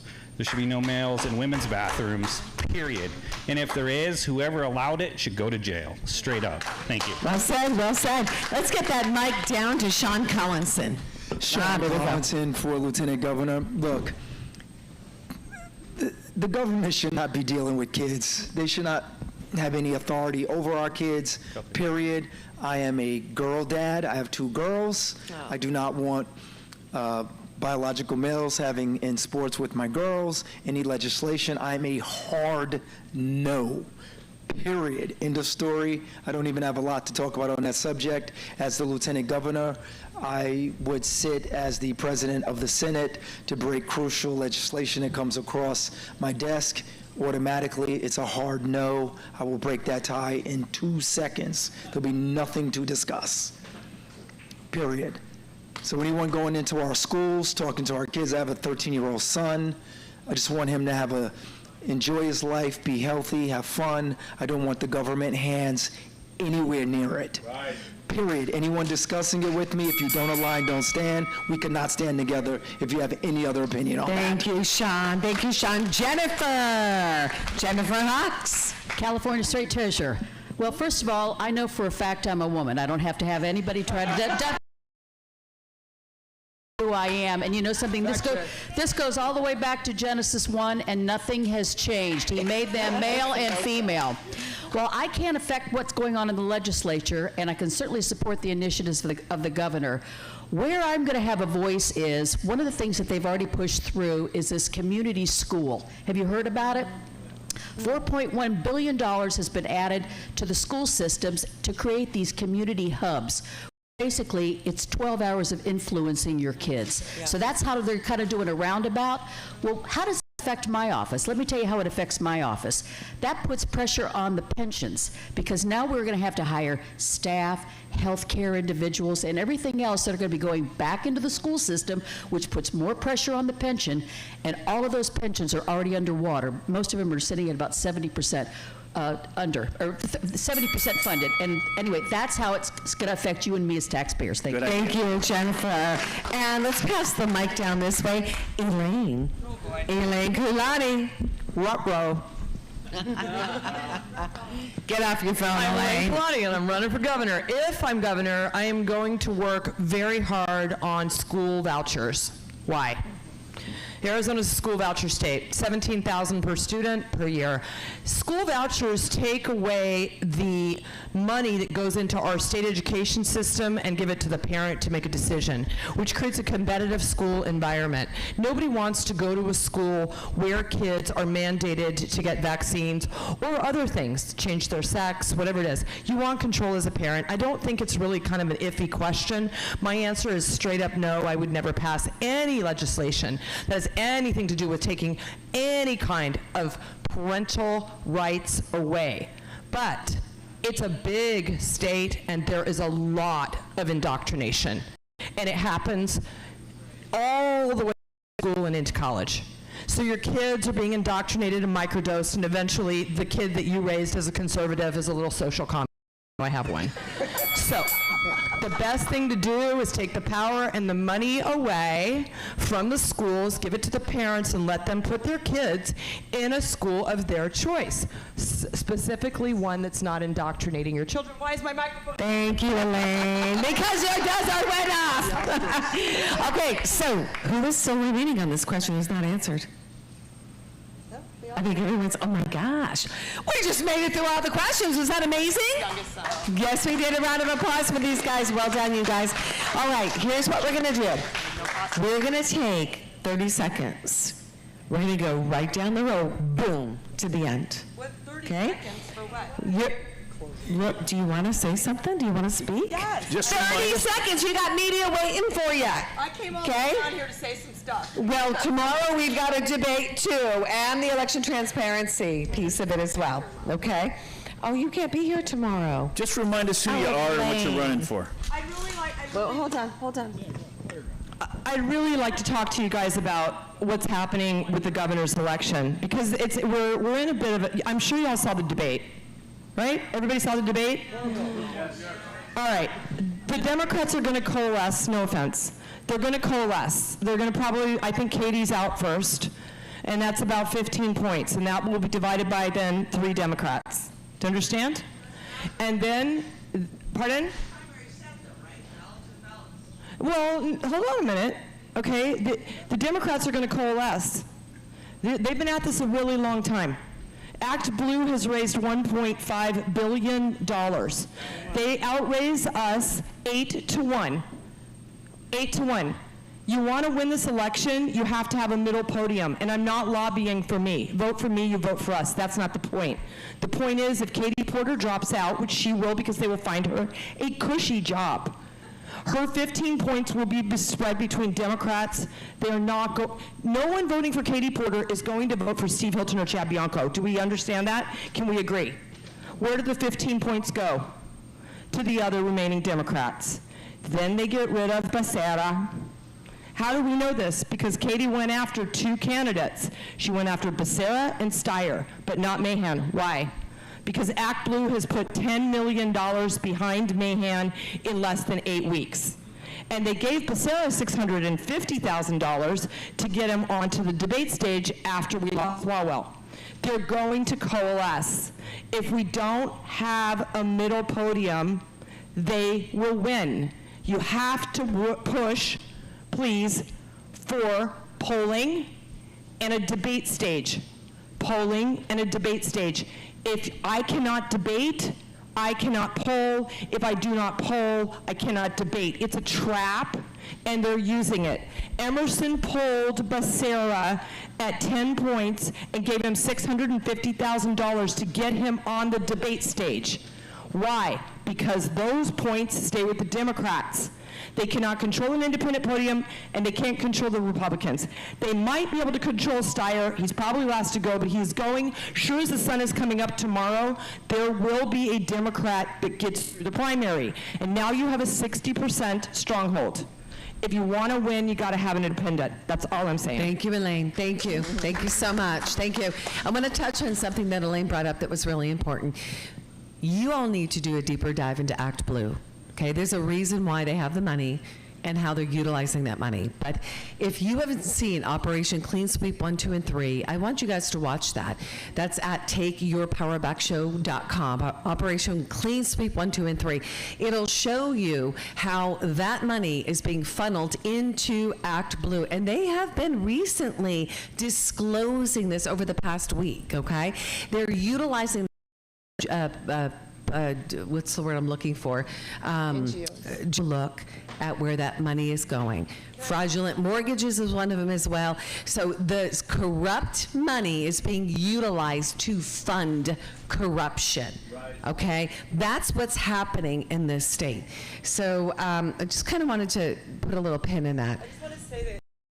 I just want to say that Act Blue received distributed $75 million to 180 small nonprofit NGOs, whatever they were. None of the money went to fire aid, but they are using our fire aid money to push Democrats into office. It is a big sham. So, Elaine, thank you for bringing that up, and love you. Love your heart. I really... Incredible, incredible time today. We're not done. Who you are, what you're running for, and your call to action for the people. Okay? Your call to action for the people. Let's start with Greta Solorzano. My name is Greta Solorzano. I'm running for governor of California. Why am I running for governor of California? Because I see right now 70% of our oil is imported. Our water detriment. If you look at our refined oil, 40% of it is imported. If you look at our fertilizer, it's imported. The bottom line is that we're becoming our water and our energy are controlled by other sources, and the energy and the water infrastructure is, if nothing else, for you to become aware and this globalistic society is going to come and destroy our economy. Ding, ding. Where's my 30-second bell? That was great, Greta. 30-second bell. All right, let's go to Daniel. Daniel Mercury, running for California governor. Why am I running? Because I'm tired of everything falling on deaf ears, right? There's no accountability, right? Why isn't anybody being investigated, right? No one's being prosecuted. We don't see anybody going to jail, and yet we keep perpetuating the same problem. So this is one of the primary reasons why I've jumped into this race. It's affected me, my families, my children, and you know, at the end of the day, we have a bunch of ignoramuses in. So what are we going to do about it? And this is why I'm up here. And I'm going to say this just before this goes. Why don't you just go for it? Let me give you guys a minute each. I'm going to say this, is that the NPPs here in the state of California have swelled to almost 7 million people now. And as the SOS, when I spoke to them, that's not even the most accurate number, which means both the Democrats and the Republicans have dropped, which they haven't publicized yet, which means this is one opportunity, I'll agree with Elaine, that we need to get an independent on that panel. And if we don't do that, then this state is going to really flip upside down even more so than what it is now. Thank you, Daniel. Thank you. Lewis. Yeah, let's reset that clock. We're going to give him a full minute. We're just going to do a minute all the way through right now. Thank you so much. Lewis? Louis Herms for governor. Many of you have heard about the Southern Poverty Law Center, the SPLC, and what's going on there? Okay. Well, in order to get listed on the Southern Poverty Law Center's website, their hate map, you have to be a fighter. I've been the #1 target of the SPLC for 3 years running in California. It's documented. I'm the only one person listed 3 times in the whole country. Why is that? Because I've been fighting like crazy against child sex trafficking, the medical mafia, election fraud, and what I call WARF, the waste, abuse, redundancy, and fraud that's over 75% in California. Is you have somebody that's willing to take the slings and arrows and have the courage. The evil parasites that have been holding us down for all this time. I'm here, and I will die on this hill for you and we the people. God bless you. Yes, thank you. Sean Collinson. Sean Collinson, I'm running for lieutenant. And I'm sick and tired of politics as usual. My why is bigger than me, because as a me, get an agreement that the people can live with. I can tell you what to expect today, but I could tell you if this panel was running California, we'd be a lot better off. Everyone on this stage should be proud of yourselves. I've been in a lot of panels. This may be one of the best panels I've ever been on. Come on, and it's an anomaly to me that Elaine Colati and Louis Herms, I don't know you, Greta, but I do know Louis, are not at this debate. That is pure sabotage by Act Blue. Whoever is creating that should be ashamed of themselves. The people of California should have an opportunity to listen to everyone. As a mediator, my goal is to make sure you're heard. They should be heard. I'm Sean Collinson, your candidate for Lieutenant Governor. Thank you, Sean. Thank you, Sean. E.B. Lynch. Well, my name is E.B. Lynch, and I'm running to represent you as your California Lieutenant Governor. Why am I in this? Because for me, this is a calling. I truly believe that right now, for such a time as this, God is calling up people with integrity. That's something that we haven't had before, and I think everybody feels the energy in the air that there's change happening. There's change happening because we are done with the politics of yesteryear. The politics that say you don't know how to choose for yourself, so I'll choose for you. They limit you to choices of 1 or 2, maybe. And it's not really a choice, because when you choice, your vote is taken away by having people who are not supposed to vote. We have to make sure that we stand up every single time. Does it take our breath away? Yes. We have to stand up for what is right every single time and vote in people with integrity. That's who I am. I'm a fighter, 24 years in the military. I worked in the prison system, a level 4 prison. I'm not afraid. I'll fight for you. Thank you, Evie. Well said, well said. Jennifer Hawks. Jennifer Hawks, California State Treasurer. I'm not a career politician. I have never run for an office before, and God willing, after this, I'll never run again. I am doing this because I did not grow up wealthy. I grew up dirt poor. And I have worked my fanny off my whole life, and so have my parents. I was able to retire in 2021 at the age of 61. Not too bad. And I did that through hard work and grit, honesty, and serving my maker. Amen.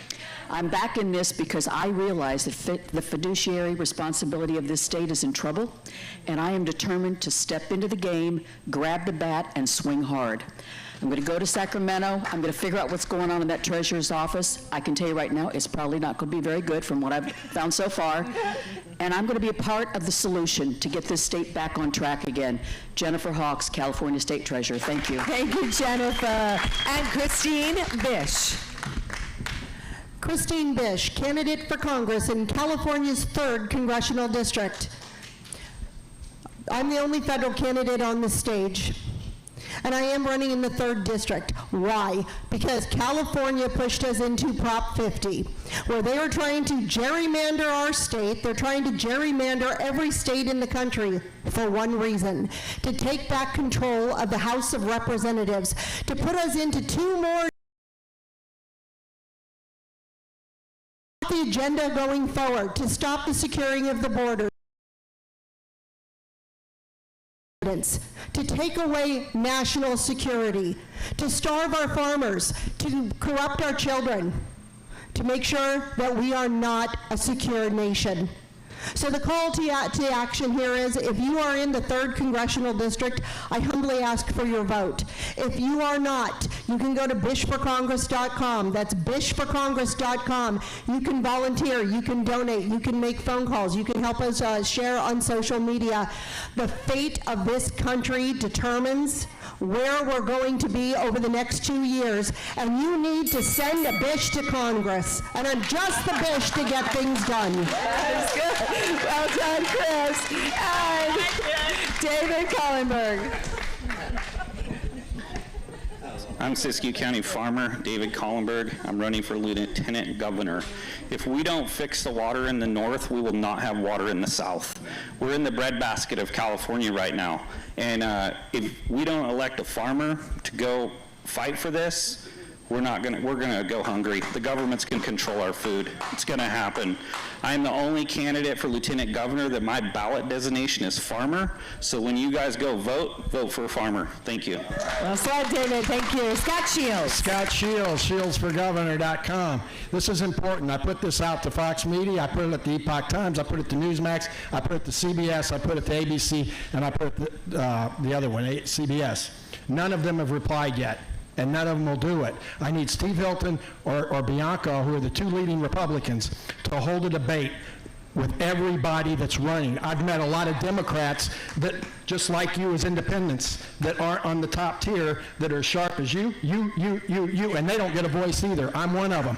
Okay? We need a Monday through Thursday, Monday, Tuesday, Wednesday, Thursday, Friday debate every night on one of these stations, with 8 people randomly chosen. And Steve Hilton and Bianco, you shouldn't be scared of anybody. The Democrats won't show up, I assure you, and that will get me the nomination as a Democrat, okay? Because the Democrat elites won't show up, but I met some really good Democratic candidates that you don't know about, just like nobody knows about this group, and you were right on the money. This is a sharp group. Well said, Scott Shields. Thank you. And Elaine Kulati. Okay, I'm back on the debate thing.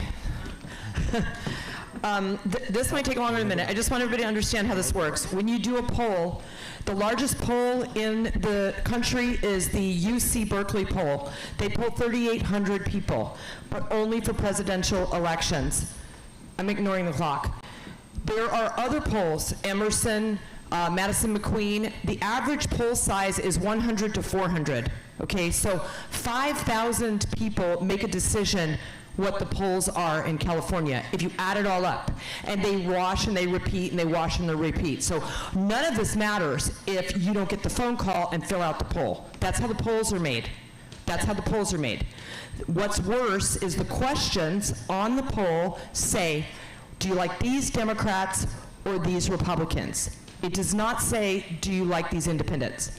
When a poll says we polled independents, that means they went to independent voters and said, do you like these Republicans or these Democrats? It's not the same thing. Do you understand? That was Elaine.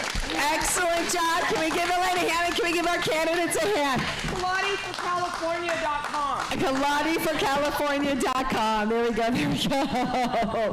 All right, so let's actually pass that mic down, gentlemen. Let's pass it down to the end. Let's go all the way down that way. Yeah, fantastic. Is that everyone's phone going off? There's calls coming in because they're all listening finally. All right, hold right there, Ron. So, Ronald, we're going to bring this back to the MAHA teams, okay? And what we're going to do right now is governor candidates, state candidates, you really did an amazing job. And I know Doug and I feel blessed to be here with you guys and the MAHA leaders. So let's start with you, Ron. I want to ask you your call to action to the governor candidates, then we'll go to Dr. Kirk Collins, and then we'll finish with you, Jennifer. Add Ron Owens. What is your call to the candidates? What's your call to action for the candidates? Talk to the vaccine injured. One more time, nice and loud. Talk to the vaccine injured. I know a lot of them, and they're suffering every day. Well said. Well said. And Dr. Kurt Collins? I mean, my call more to the people. One thing that I didn't expect today from this group was it's not really about any of them. I think when you get into the top Democrat, the top Republican ones they give the vote for, it's like it's about them and their party and the people they serve. If somehow as we the people can understand it's us and it's a small billionaire ruling class that's been manipulating and turning, using religion, using sex, using politics, somehow, and I don't know the formula with the way we can, if we can take that power back somehow to the people, spend a little bit of time educating ourselves on these 6 or 12 issues that really matter, figure out how to educate the public on what really happens through this process. That's where we win, and God bless all you guys for setting your lives aside. I know you're putting a lot at stake to just be heard, knowing that the outcome is a long shot, but it matters just what we're doing here today. So I want to pray up over you guys and encourage you to have people praying for you, because you literally are going in trying to take darkness and bring light. God bless you for that. Plato said that the penalty for refusing to get involved in politics is you end up being governed by your inferiors. Well said. And Jennifer Gallardi. I think, I'm preaching to the choir here, but the MAHA movement, or whatever it's going to be called moving forward, we might lose that moniker. We might not be Make America Healthy again when Kennedy goes. But I think people are awake to what it means to not be healthy and what it means to have the government almost force ill health on you. So I would just say continue to speak to that contingency. They're loud, they're powerful. I don't think it's going away. We might lose a couple of the battles, but it's a long war ahead to take back our health freedoms, to take back sovereignty over our children and over our health. Whether we like it or not, politics is a dirty game, and you do have to somehow pick sides and choose someone. So I think it's important to, speak to those people and give them a reason to choose you when it comes to the MAHA issues. So good, Jen. Thank you. I'm going to let you hold on to that right now. So good. Doug, I'm going to go to you, and then we're going to close it up because they've got to reset this room for the banquet tonight. And we have a full house for the banquet, by the way, which is exciting. Doug, we've heard a lot today. We just get to be moderators, guide the conversations, and an expert. You being the expert. At what? Say that again? You got yours? Yeah, go ahead. No, Let's go. I interrupted you. I'm sorry. Yeah, so you being the expert, why don't you tell us, what is your call to action to the people and to the governor candidates? Well, I guess if you're calling me an expert, I would say I don't know anybody who has traveled the country more than me for the last 5 years. I've been in 48 states, on the road 25 out of 30 days a month.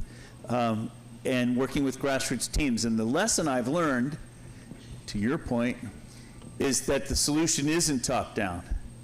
The solution is bottom-up. Yes.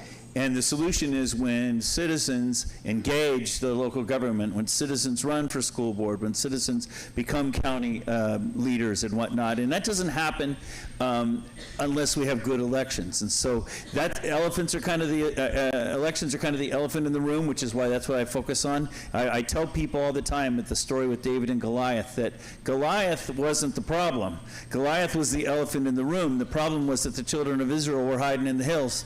And it only took one person to stand and say, the battle is the Lord's, I'm going to take this on. And then once, the Bible says once David slew Goliath, then the children of Israel rose up and chased the Philistines out of the land. And that's where I think, if you were going to ask one piece of advice, I think that's what I'm so excited when you see, as I travel the country, I see people waking up. I see a political revival happening. Look at it right here. I see a spiritual revival happening. I see people realizing, hey, if we're waiting for the government to fix it, Trump, you might like him, you might not like him, but he can't even get the SAVE Act passed, okay? It tells you that's where we're at, okay? The solution is not top-down. If you're waiting for Washington to fix it, if you're waiting for the state government to fix it, the solution's us. Yep. That's right, yes. Ron. That David and Goliath story is very key. He chose 5 smooth stones. He only needed one. And the key thing about him confronting Goliath, he ran toward him. He ran toward him.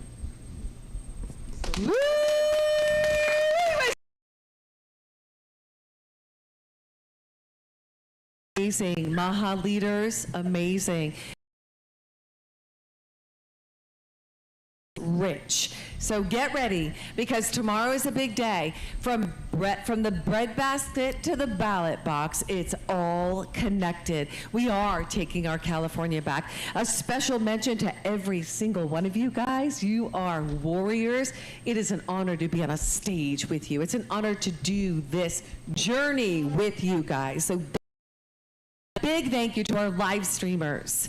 Our live streamers who are with us all the way through the weekend and setting yourselves up to be here, guys. We want to say thank you for being with us. A big thank you to our tech team, to Kenny and Molly and Carla and our entire team. I just got to say, guys, we are able to do this because of you. And I want to highlight again, Jennifer Hawks, thank you for helping fund this movement. Thank you for being a supporter. We're so grateful. Daniel Mercury, thank you for funding this movement. Thank you for supporting us. We're so grateful. Biblical Voting, Salt and Light, Dran Reese, you're not here with us, but we want to say thank you so much for supporting us, guys, and vote your biblical values. Go to that website. We're going to be showing that all throughout the weekend. And then the Farmers United PAC, you guys, they built this stage for us. This was a gutted room. We had chandeliers, which was awesome, but they put in the time.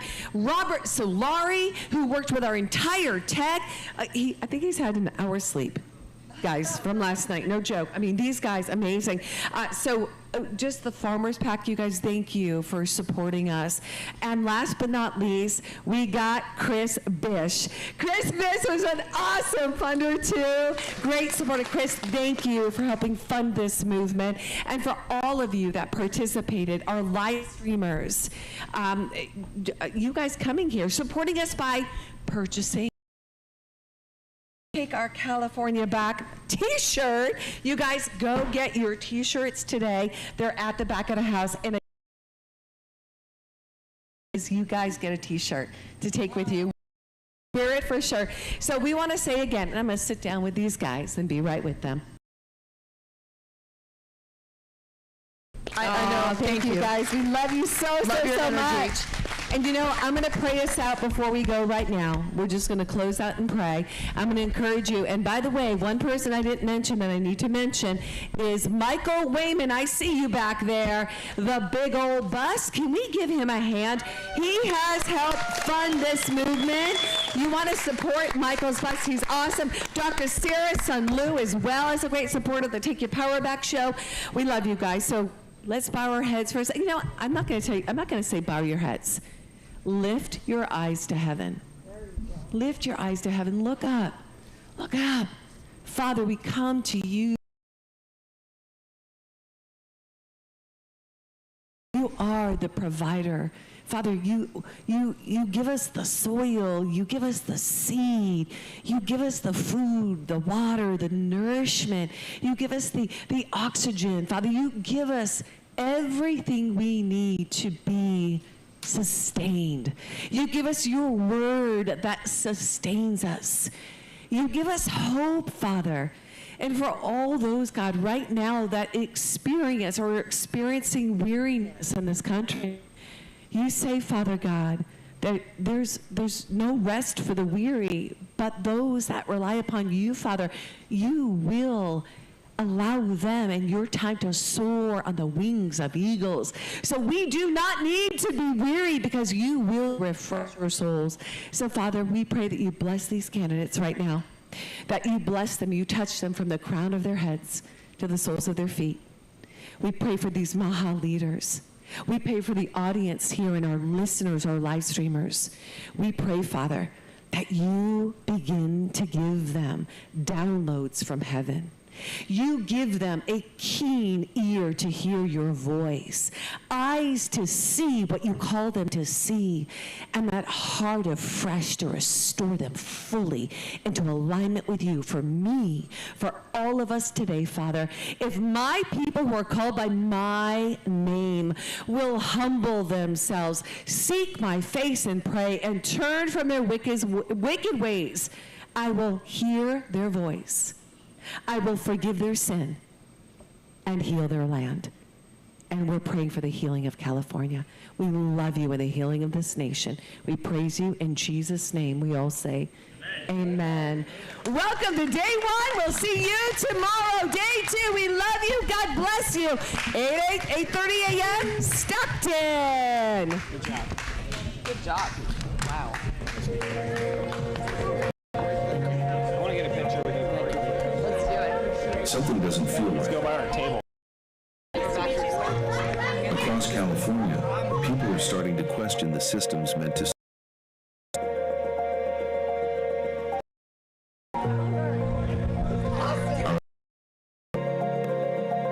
our food supply, our health. It's all connected. And now, people are coming together to understand it. Leaders are stepping forward. Conversations are happening. People are listening, thinking, engaging again. Because the future of California isn't decided for the people. It's decided by them. It's time to take our California back to a better future, uniting to champion election transparency, giving power back to the people. From ballot box to bread basket, trusted elections keep America fed. It is all connected.